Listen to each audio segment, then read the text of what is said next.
This is Lucian Moser, here with another episode of CHNO, and this old-timey radio. Ah, the past. Speaking of which, here's This Week in History.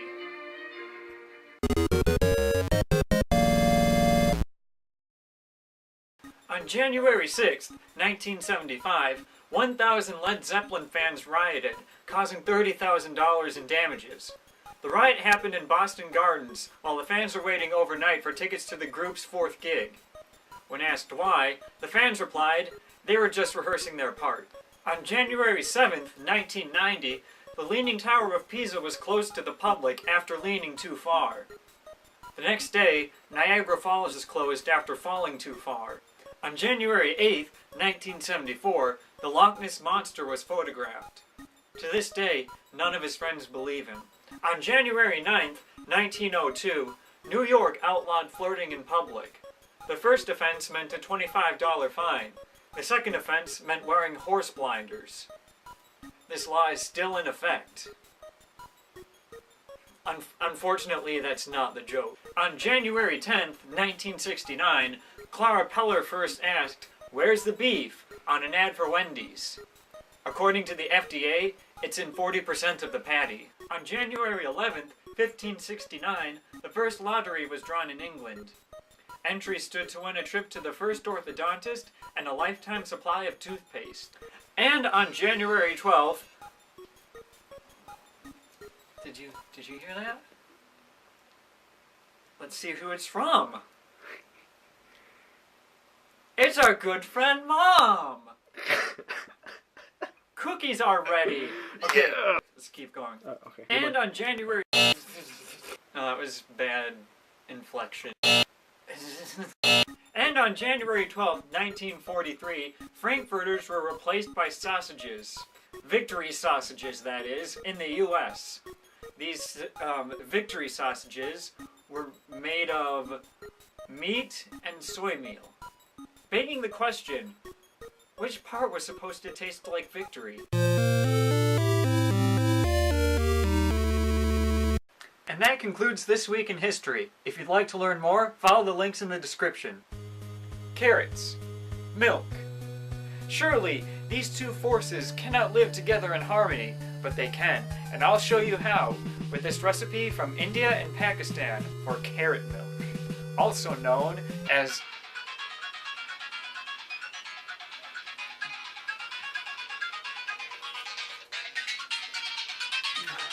Cellasauras! Get over here. Who taught you to use a phone? I don't remember that. Oh.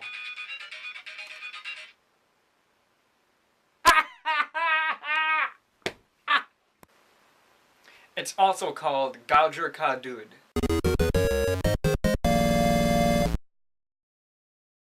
Warning, this recipe contains nuts, so if you have allergies, be careful. For the ingredients, you'll need 2 large carrots, 1 1/4 liters milk, or about 5 1/4 cups, a 1-inch cinnamon stick, 1 clove, 2 tablespoons palakova, or 3 tablespoons condensed milk, 4 tablespoons sugar, lower this to 3 tablespoons if you're using condensed milk, 1/2 teaspoon cardamom, or ilachi, a few strands of saffron, optional, and 6 cashews and 4 almonds, blanched. Make sure to soak in milk for 10 to 15 minutes. By the way, if you want to make this recipe with palakova but don't know what it is, follow the link in the description under carrot milk. It'll explain everything. Now we have our ingredients. Let's get cooking. Step 1. Steam the carrots, then cool and puree them. Once this is done, set them aside for later. Step 2. Grind the nuts to a smooth paste and set aside for later. Step 3. Add clove and cinnamon to milk and bring to a boil. Next, reduce heat and boil 10 minutes, stirring regularly. After 10 minutes, Add sugar and stir until dissolved. Step 4. Add carrot paste to milk. Combine well, then cook 3 to 4 minutes. Step 5. Add nuts, palakova, or condensed milk, and cardamom, otherwise known as ilachi. Cook 2 minutes and then allow mixture to cool completely.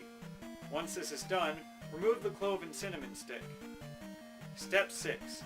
Blend mixture until smooth, then garnish with toasted almond slivers or pistachios. And that is how to get milk and carrots to live together in delicious harmony. What do you think of it? Leave a comment if you made this recipe and would like to share how it went for you. This week's writing piece is about a proud old man. Enjoy. Fresh, red raspberry jam slips off the knife onto the white tablecloth, stitched with lace flowers. His old hands fumble, and the silver knife tumbles after. No concerned eyes grace the scene. No listening ears pick up the sound. Blue porcelain cups and plates continue to clink across the large room. Small incidental notes, like the shallow, polite conversations. The old man quietly apologizes to no one, his proud brown eyes glancing at the empty seat across the table. His voice is old, but polished, like the oak tree that made his cane, and his bald head, which he covers with a faded blue newsboy cap. He rests his thin wrists on the table's edge, making sure nothing got on his brown suit coat, weathered like his skin. All clean. The white shirt underneath shines like a paper diamond. For a moment, he stands up to wipe the table, his suit coat catching sunlight between its fibers. And in that lonely moment of age and light, he stands like the great tree itself. His face creases like its bark would have, and his presence commands a silent attention, as if he could bask in the sunlight, still as an oak, for the rest of his life, standing patiently in time immortal. But then his legs begin to quiver, as an unyielding wind called age starts to blow. He grips his cane and furrows his brow, but the moment is gone. The wind pushes harder, and his legs shake like a baby deer, so he sits back down. A bit of pride falls from his eyes. A server walks by and asks if he's alright, and he raises a wrinkled hand, shaking his head. "I'm fine," he says, a deep chuckle in his lungs. "Don't get up for me. I'm history." The server smiles and leaves, and the old man stays, a tree falling without a sound.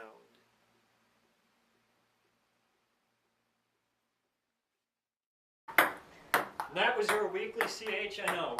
Don't forget to subscribe. You wouldn't want to miss next week's episode, would you? This is Lucian Moser, reminding you that if you want to ask the Royal Scepter of Valinor for any sort of advice, you can only do so in the form of a question. Have a nice day. Yep, bring it.